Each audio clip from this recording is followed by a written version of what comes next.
I went to like my parents started going to a Catholic church a couple times so we could lie to the Catholic school and say we were Catholic to get in. And I didn't even know what it was. And then they brought back like holy water, and I think one time I think I drank. I think I just poured it in a glass. You put Kool-Aid in it? Yeah. So you never thought God was real even one time? No. Well, no, I mean I did. I don't know. I didn't know anything. I didn't know what it was. What did you think God was?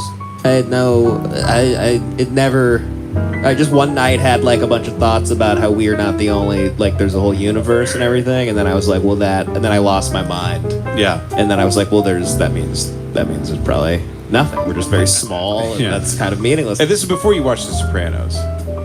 Yeah, and then that didn't help. Yeah, sure. Because I was going to say it's going to nonstop death. exacerbate It gave me like nonstop panic attacks. My grandfather died around that time that I had the thought of the whole like he died, and then I was like, oh, death, like he's not here. And then I started having all those thoughts. And then I went freshman year to Catholic school, and then the Bible lit teacher was like completely insane.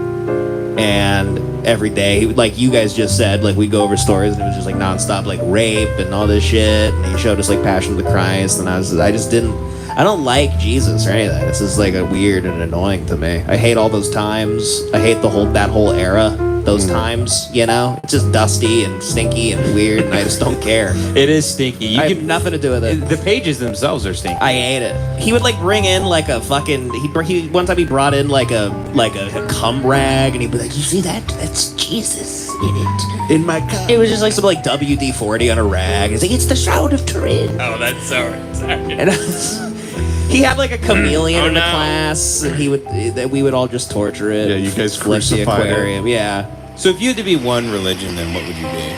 Like, which one? If I told you I died and went to a place, and then I came back into my body, and I told you guys, like, I'm not going to tell you what, but there is an afterlife, and one of the religions is right.